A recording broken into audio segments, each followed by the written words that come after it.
Pendengar setia Suara Pagi di mana saja berada, damai sejahtera bagi Anda sekalian. Salam jumpa lagi bersama saya, Pastor John Lewar SVD. Hari ini hari Sabtu, 20 Agustus 2022, Pekan Biasa ke-20.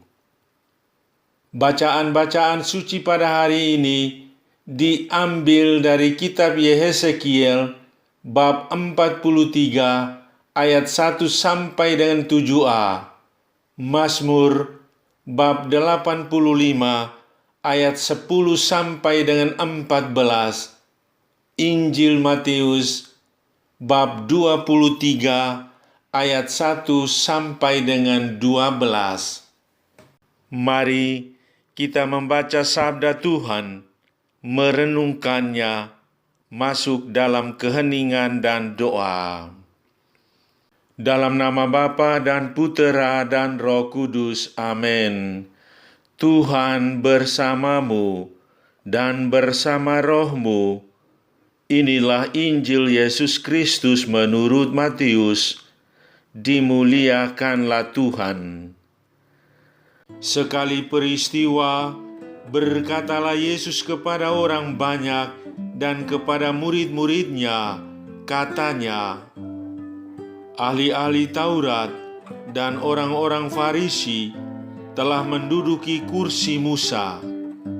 Sebab itu, turutilah dan lakukanlah segala sesuatu yang mereka ajarkan kepadamu. Tetapi janganlah kamu turuti perbuatan-perbuatan mereka, karena mereka mengajarkannya tetapi tidak melakukannya. Mereka mengikat beban-beban berat, lalu meletakkannya di atas bahu orang, tetapi mereka sendiri tidak mau menyentuhnya. Semua pekerjaan yang mereka lakukan hanya dimaksud supaya dilihat orang. Mereka memakai tali sembahyang yang lebar dan jubah yang panjang. Mereka suka duduk di tempat terhormat dalam perjamuan dan di tempat terdepan di rumah ibadat. Mereka suka menerima penghormatan di pasar dan suka dipanggil rabi. Tetapi janganlah kamu disebut rabi, karena hanya satu rabimu, dan kamu semua adalah saudara. Dan janganlah kamu menyebut siapapun bapa di bumi ini, karena hanya satu Bapamu, yaitu Dia yang di sorga. Janganlah pula kamu disebut pemimpin, karena hanya satu pemimpinmu, yaitu Mesias. Barang siapa terbesar di antara kamu, hendaklah ia menjadi pelayanmu. Dan barang siapa meninggikan diri, ia akan direndahkan. Dan barang siapa merendahkan diri, ia akan ditinggikan. Demikianlah sabda Tuhan. Terpujilah Kristus. Kesesuaian antara kata dan perbuatan. Saudari-saudaraku yang terkasih dalam Kristus, orang Farisi dan ahli Taurat dikenal sebagai orang yang mendasarkan seluruh hidupnya pada Taurat. Mereka adalah para pengajar yang disegani dalam masyarakat Yahudi. Yesus mengakui status mereka ini. Yesus minta para murid untuk turuti dan lakukan sesuatu yang mereka ajarkan. Namun, Yesus juga mengingatkan mereka untuk tidak menuruti perbuatan-perbuatan mereka, karena mereka mengajarkannya tetapi tidak melakukannya. Mereka menyusun aturan, tata tertib yang berat bagi orang lain sambil membebaskan diri. Yesus sebenarnya tidak memandang buruk ajaran dan hukum yang dibuat oleh orang Farisi dan ahli Taurat. Ajaran mereka berasal dari sumber yang sama, yaitu Allah sendiri. Ajaran itu berguna untuk membawa manusia semakin mengenal Allah dan setia pada peraturan-peraturan Allah. Yesus mengeritik orang Farisi dan ahli Taurat karena mereka menempatkan diri sebagai pemimpin, bos, dan majikan yang patut dihormati dan dihargai semua orang. Akan tetapi, hidup mereka justru tidak mencerminkan hal yang patut dicontoh. Mereka mengajar orang banyak tentang hukum, tentang nilai-nilai sosial dan kebenaran, tetapi sikap dan perbuatan mereka malah jauh dari kebenaran itu sendiri. Tuhan Yesus melihat kontradiksi yang amat menonjol antara kata dan perbuatan mereka.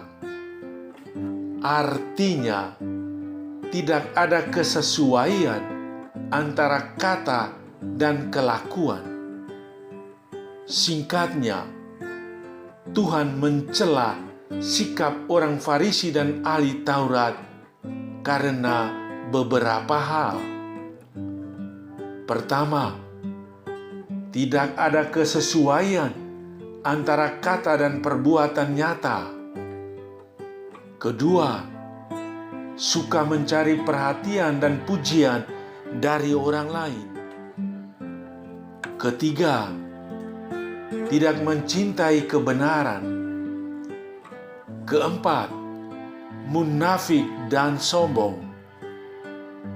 Kelima, menganggap rendah orang lain.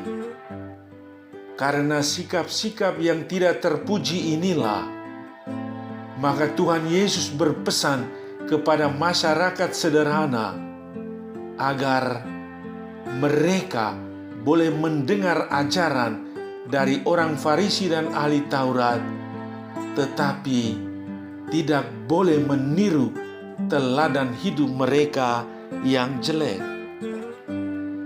Saudari-saudaraku yang terkasih dalam Kristus, Tuhan Yesus mengajak kita menjadi pribadi yang seimbang, yakni menjaga kesesuaian antara kata-kata dan perbuatan kita.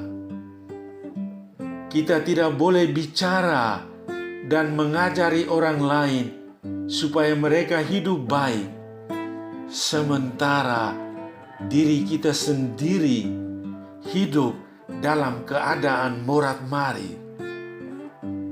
Terkadang kita juga bersikap seperti orang Farisi dan ahli Taurat yang munafik dan tidak konsekuen. Kita menuntut orang lain supaya hidup dan berbuat yang benar, tetapi diri kita sendiri malah melakukan yang tidak baik.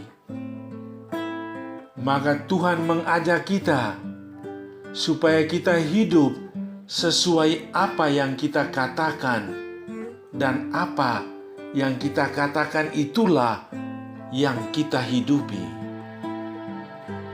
Keselarasan antara hal-hal baik yang keluar dari mulut dengan tindakan yang kita lakukan adalah tantangan bagi setiap pengikut Kristus.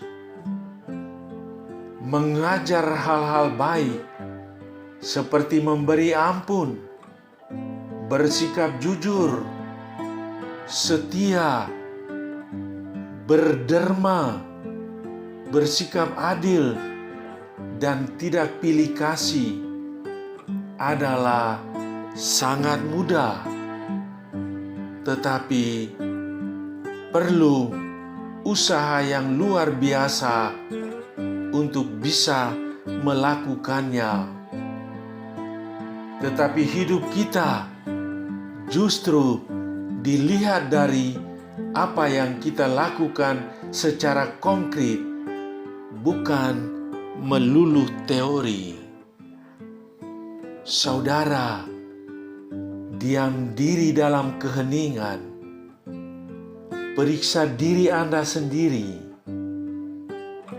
Akan ada bahaya kalau Anda cenderung pamerkan wibawa, menyalahgunakan jabatan, mempersulit orang lain, dan membuat orang menjadi tidak nyaman. Kita belajar untuk bersikap rendah hati dan tidak menonjolkan diri. Tuhan Yesus mengatakan, barang siapa merendahkan diri, ia akan ditinggikan. Marilah berdoa. Ya Tuhan Yesus, aku adalah manusia lemah. Bantulah aku yang sering rapuh dan berdosa ini. Semoga kata-kataku selaras dengan tindakan dan perbuatanku dalam praktek hidup setiap hari. Amin. Sahabatku yang terkasih, selamat hari Sabtu. Salam doa dan berkatku untukmu dan keluarga di mana saja berada, Bapa dan Putera dan Roh Kudus. Amin.